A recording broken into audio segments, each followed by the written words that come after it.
Hello guys, welcome back again. आज हम यहाँ पे डिस्कस करेंगे सिनेप्स पे ट्रांसमिशन कैसे होता है।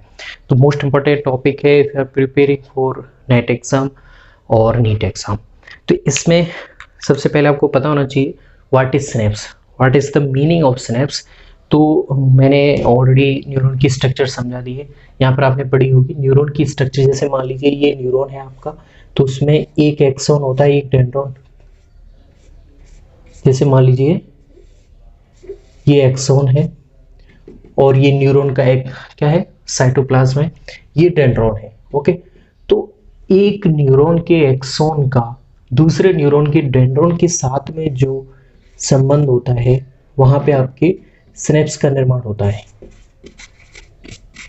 ठीक है, यानी कि एक न्यूरॉन की जो डेंड्रॉन है अगले न्यूरॉन के एक्सॉन के साथ में, या फिर एक न्यूरॉन के एक्सॉन है वो अगले न्यूरॉन के डेंड्रॉन के साथ में जो संबंध बनाते हैं उसे आप क्या कहते हैं, सिनेप्स। अब सिनेप्स पे ही आपके एक्शन पोटेंशियल है। जैसे यहां से शुरू होता है एक्शन पोटेंशियल, फिर आगे की तरफ जाएगा न्यूरॉन्स पे, फिर अगले न्यूरॉन से आगे की तरफ। तो ये किस तरह से ट्रांसफर हो रहा है उसकी मैकेनिज्म हम यहाँ पे देखेंगे। तो हमने एक सिनेप्स का यहाँ पे डायग्राम बनाया हुआ है। सिनेप्स में आपको तीन स्ट्रक्चर याद रखनी है, मोस्ट इंपोर्टेंट। सबसे पहले आपको याद रखना है प्री सिनेप्टिक न्यूरॉन। ओके, दूसरा, दो न्यूरॉन्स के बीच में यानी कि सिनेप्स के बीच में एक क्लेफ्ट होता है जिसे बोलते हैं सिनेप्टिक क्लेफ्ट, और इसमें आपके एक न्यूरोट्रांसमीटर रहता है जिसे बोलते हैं आप acetyl choline. Mostly acetyl choline मिलता है न्यूरोट्रांसमीटर, न्यूरो इनहिबिटर भी मिल सकता है। ठीक है, ये ट्रांसमिशन को आगे बढ़ाता है, वो एसिटाइल कोलिन है। कुछ ऐसे केमिकल्स होते हैं जो ट्रांसमिशन को अवरुद्ध कर देते हैं, आगे की तरफ बढ़ने नहीं देते हैं, तो वो इनहिबिटरी होंगे, न्यूरो इनहिबिटर। ओके, तो यहाँ पे हम देखेंगे अभी एसिटाइल कोलिन की मैकेनिज्म।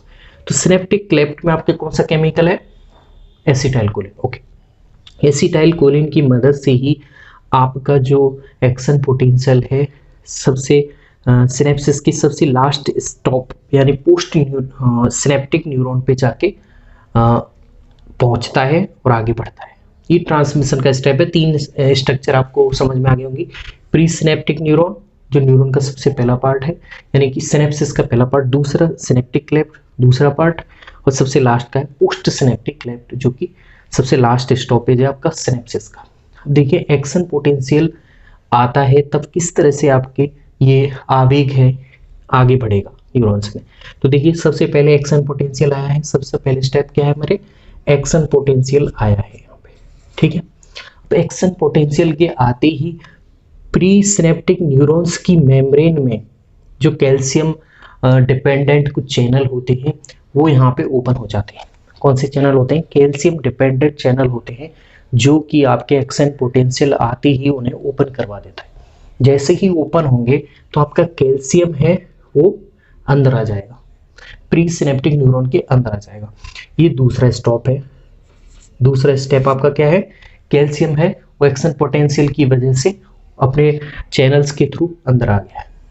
अब यहाँ पे देखिए सिनेप्टिक वेसिकल्स हैं, इन्हें क्या बोलते हैं हम, सिनेप्टिक वेसिकल्स, जिनमें आपके एसिटाइल कोलिन भरा हुआ है, जिनमें आपके क्या है, न्यूरोट्रांसमीटर भरा हुआ है। ठीक है, अब देखिए ये जो कैल्शियम आएगा अंदर अंदर कैल्शियम आएगा और इनसे बाइंड करेगा, इनसे फ्यूजन करेगा और इन्हें एक्साइटेड करेगा एक्सोसाइटिस करवाने के लिए। तो दूसरा स्टेप ये हो गया। तीसरा स्टेप क्या हो गया, फ्यूजन। तीसरा स्टेप क्या हो गया, फ्यूजन, कैल्शियम का सिनेप्टिक वेसिकल्स के साथ में फ्यूजन। और चौथा स्टेप क्या होगा, एक्सोसाइटिस। यानी कि अब की बार क्या किया, कैल्शियम ने बाइंड कर लिया है सिनेप्टिक वेसिकल्स के साथ में और उन्हें एक्साइटेड कर रहा है एक्सोसाइटिस के लिए। एक्सोसाइटिस होता है यानी कि सिनेप्टिक वेसिकल्स है वो प्लाज्मा मेम्ब्रेन पे जाएगी या और यहाँ से बाहर निकल के अपने अंदर जो फ्लूइड है जिसमें आपके क्या भरे हुए हैं, ये एसिटाइल कोलिन रसायन भरा हुआ है, उसे बाहर ये सीक्रेट कर देती है, इसे एक्सोसाइटिस कहते हैं। ठीक है, यहाँ तक कंप्लीट, कोई कंफ्यूजन नहीं है। तो जैसे ही आपका एसिटाइल कोलिन आया है, अब यहाँ पे जो एसिटाइल कोलिन कौन से स्थान पे आ चुका है, आपके सिनेप्टिक क्लेफ्ट यानी कि प्री सिनेप्टिक जो न्यूरॉन है और पोस्ट सिनेप्टिक न्यूरॉन के बीच में जो दरार है उसे सिनेप्टिक क्लेफ्ट, यहाँ पे आपका एसिटाइलकोलिन आ चुका है। अब क्या होगा, अगले स्टेप में क्या होगा, अब देखिए एसिटाइलकोलिन है अपने पोस्ट जो सिनेप्टिक न्यूरॉन पे कुछ रिसेप्टर होते हैं, जैसे यहाँ पे ये रिसेप्टर है पोस्ट सिनेप्टिक न्यूरॉन की, ये जो प्लाज्मा मेम्ब्रेन है ये भी प्लाज्मा मेम्ब्रेन है, ठीक है। इसकी सतह पे कुछ क्या मिलेंगे आपको, रिसेप्टर मिलेंगे जो कि स्पेसिफिक होते हैं केवल एसिटाइलकोलिन को एक्सेप्ट करने के लिए, और किसी से बाइंड नहीं करेंगे वो, ठीक है। कई तरह के रिसेप्टर मिलते हैं, लेकिन यहाँ पे हम रिसेप्टर किसकी बात कर रहे हैं, जो केवल एसिटाइलकोलिन को अटैच करेंगे, ठीक है। तो यहाँ पे देखिए एसिटाइलकोलिन आ चुका है आपका, let me change the colour.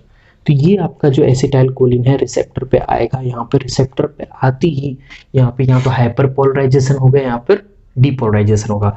तो फिफ्थ स्टेप क्या है, फोर्थ स्टेप क्या था, एक्सोसाइटिस था, जिसमें आपकी सिनेप्टिक वेसिकल्स प्लाज्मा मेम्ब्रेन की बाहरी सतह पे आके और जो एसिटाइलकोलिन था उसे सीक्रेट कर गई थी, और सीक्रेट होने के बाद में फिफ्थ स्टेप है आपका एसिटाइलकोलिन का पोस्ट सिनेप्टिक न्यूरॉन की सतह पे जो रिसेप्टर होते हैं वहां पे जाके बाइंड करना, ये आपका फिफ्थ स्टेप है।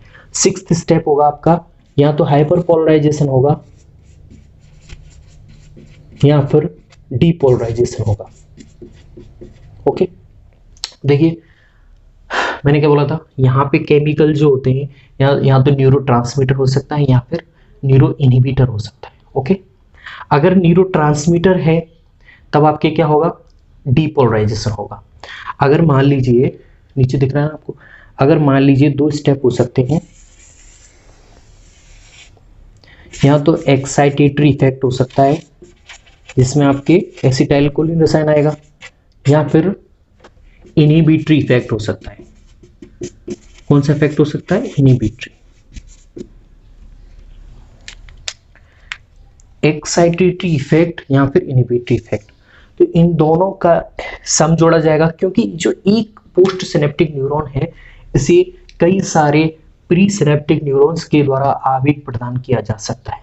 अब जरूरी नहीं है कि ये जो आवेग प्रदान कर रहा है वो अगला वाला भी आपका एक्साइटेटरी इफेक्ट वाला हो, वो इनहिबिटरी इफेक्ट वाला भी हो सकता है। यानी कि एसिटाइलकोलिन के अलावा अन्य इनहिबिटरी रसायन भी हो सकते हैं, क्योंकि इसे आवेग देने के लिए कई सारे न्यूरॉन्स प्री सिनेप्टिक न्यूरॉन वहाँ अवेलेबल हैं। तो उन दोनों का सम यहाँ पे देखा जाएगा। अगर चार आपको एक्साइटेटरी इफेक्ट वाले आवेग आ रहे हैं, एक इनहिबिटरी इफेक्ट वाला आ रहा है, तो यहाँ पे किसकी अमाउंट ज्यादा है, एक्साइटेटरी इफेक्ट की। तो आपको उसमें क्या रिजल्ट मिलेगा,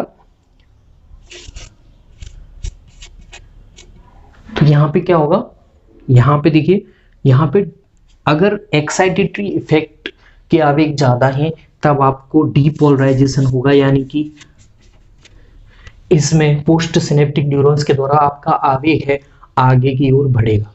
लेकिन अगर इनहिबिटरी इफेक्ट के ज्यादा हैं, जैसे मान लीजिए इसके इनहिबिटरी इफेक्ट के जो आवेग हैं वो 4 हैं, जबकि एक्साइटेटरी इफेक्ट का केवल 1 है, तो किसकी अमाउंट ज्यादा है, इनहिबिटरी इफेक्ट की ज्यादा है। तो इस कंडीशन में आपके क्या होगा, हाइपर पोलराइजेशन। क्या होगा, हाइपर पोलराइजेशन। तो आपको याद रखना है हाइपर पोलराइजेशन जब होता है जब आपकी इनहिबिटरी आवेग ज्यादा है, इनहिबिटरी रसायन ज्यादा सीक्रेट हो रहा है।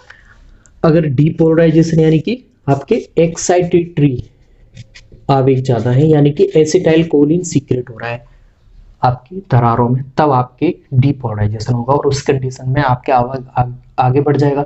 लेकिन हाइपर पोलराइजेशन की कंडीशन में आवेग को संदमित कर दिया जाता है, उसे पोस्ट सिनेप्टिक न्यूरॉन आगे नहीं बढ़ने देता है। ये मोस्ट इंपॉर्टेंट डिफरेंशिएशन है।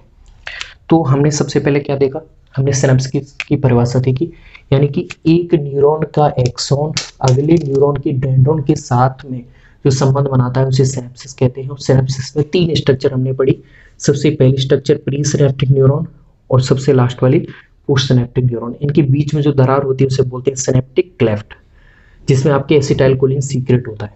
तो सबसे पहले एक्शन पोटेंशियल आया, दूसरी स्टेप में आपके क्या हुआ, कैल्शियम वोल्टेज जो चैनल थे इसकी प्लाज्मा मेम्ब्रेन पे वो ओपन हुए। उस तीसरे स्टेप में आपका कैल्शियम आयन है वो प्री सिनेप्टिक न्यूरॉन्स के अंदर आ गया है। फोर्थ स्टेप में क्या किया है, ये सिनेप्टिक वेसिकल्स के साथ में फ्यूज होकर उन्हें एक्सोसाइटिस के लिए एक्साइटेट कर रहा है।